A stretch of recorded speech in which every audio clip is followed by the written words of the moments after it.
యేసుక్రీస్తు నామంలో ప్రతిరోజు దేవుని వాగ్దానం అనే కార్యక్రమానికి మిమ్మల్ని అందరినీ ప్రేమతో ఆహ్వానిస్తూ ఉన్నాం. ఎలా ఉన్నారండి? అందరు బాగున్నారా? దేవుని కృపలో దయలో వర్ధిల్లుతున్నారా? ప్రతిరోజు ప్రార్థన చేసుకోండి, వాక్యం చదవండి, ఇచ్చిన వాగ్దానాలు ఎత్తిపట్టి ప్రార్థన చేయండి. తప్పక దేవుడు మన జీవితాల్లో, మన కుటుంబాల్లో అద్భుతాలు, ఆశ్చర్య కార్యాలు, మహత్తరమైన కార్యాలు జరిగిస్తాడు. అనేక మంది, వేల మంది ప్రజలు ఈ ప్రతిరోజు దేవుని వాగ్దానం ద్వారా దీవించబడుతున్నారు, ఆశీర్వదించబడుతున్నారు, దైవికమైన కార్యాలు అనుభవిస్తున్నారు. ఈరోజు కూడా అద్భుతమైన వాగ్దానం ప్రభు మనకి ఇస్తున్నారు. రండి వాగ్దానం చదువుకుందాం. యోహాను సువార్త 15వ అధ్యాయము 5వ వచనం.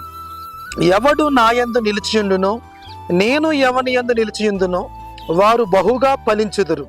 నాకు వేరుగా ఉండి మీరేమీ చేయలేరు. హల్లెలూయా. అద్భుతమైన వాగ్దానం ఈ ఉదయకాల సమయంలో ప్రభు మనకిస్తున్నారు.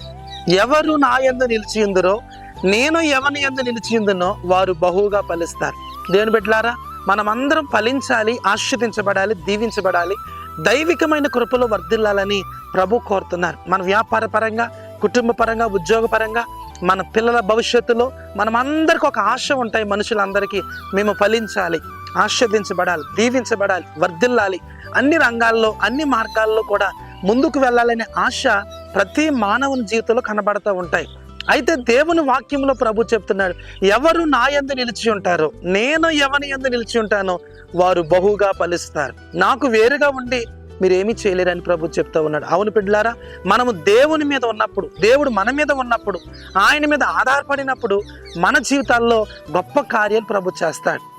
ఆయనకు వేరుగా ఉండి మనం ఎలాంటి ఆశీర్వాదం కానీ, దీవెన కానీ మనం చూడలేం. మన ప్రభుతో ఉన్నప్పుడే, ఆయనతో అంటుకట్టబడినప్పుడే బలమైన కార్యం, ఆశ్చర్యమైన కార్యం, మహిమ కలిగిన కార్యాన్ని పరిశుద్ధాత్మ దేవుడు మన జీవితాల్లో జరిగిస్తాడు. కాబట్టి ఎంతమంది వాగ్దానం వింటున్నారు, ఎంతమంది ప్రార్థనలో ఏకీభవిస్తున్నారు, మీ అందరితో ప్రభు మాట్లాడుతున్నాడు. మీరు దీవించబడాలి, ఆశీర్వదించబడాలి, ఫలించాలి, అనేక మందికి ఫలాలు ఇచ్చేవారుగా ఉండాలి. దేవుని బిడ్డలారా, మన జీవితం ఆశీర్వదించబడటమే కాక అనేక మందికి ఆశీర్వాదకరంగా ఉన్నప్పుడే అనేక మందికి మనం సాక్ష్యం ఇవ్వగలుగుతాం.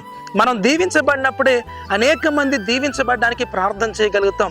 ఎప్పుడైతే మనం నింపబడతామో అనేక మందిని నింపటానికి మనం ఇష్టపడతాం. ప్రభువే మనం దీవించకపోతే, దేవుని ఆశీర్వాదం మనం అనుభవించకపోతే మనం ఎవరికి కూడా చెప్పలేం. అయితే ఈరోజు మనం ఫలించాలని దేవుడు కోరుతున్నాడు, ఆశీర్వదించాలని కోరుతున్నాడు. ఎంతమంది వాగ్దానం వింటున్నారు? మీరు, మీ కుటుంబాలు, మీ వ్యాపారాలు, మీ ఉద్యోగాలు, మీకు కలిగిన సమస్తము కూడా దీవించబడాలి, ఫలించాలని మీరు ఆశపడుతున్నారా? మునుపటి కంటే అధికమైన మేలు, మునుపటి కంటే అధికమైన ఆశీర్వాదం, ఇన్ని సంవత్సరాలుగా చూడని కృప మీరు చూడాలని ఆశపడుతున్నారు. అయితే దేవుడు చెప్తున్నాడు, నా యందు మీరు నిలిచి ఉండండి, మీరు నా యందు నిలిచి ఉండండి. దేవుడు గొప్ప కార్యాలు మన జీవితంలో చేస్తాడు. ఎవడు నా యందు నిలిచి ఉందునో, నేను ఎవరి యందు నిలిచి ఉందునో వాడు బహుగా ఫలించును అంటున్నాడు.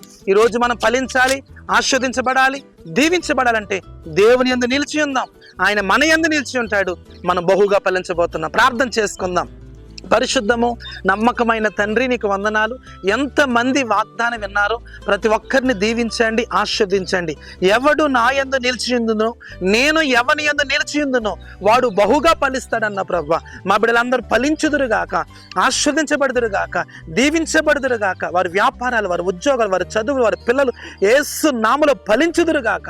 నీ ఘనమైన ఆశ్చర్యమైన కార్యాలు ఈ ఉదయకాల సమయంలో జరిగించి మహిమ పొందమని యేసు నామములో అడుగుచున్నాను పరమ తండ్రి. Amen, amen. హల్లెలూయా. దేవుని బిడ్డలారా, ఎవడు నా యందు నిలిచియుందునో, నేను ఎవని యందు నిలిచియుందునో వాడు బహుగా ఫలించును. మనం ఫలించాలి, ఆశీర్వదించబడాలి, అనేక మందికి సాక్షులుగా ఉండాలి. ప్రభు దగ్గరికి వద్దాం, ఆయనకు లోబడదాం. దేవుడు గొప్ప కార్యాలు మన జీవితంలో చేస్తాడు. ప్రభు మనల్ని అందరినీ దీవించును గాక. ఆమెన్. God bless you.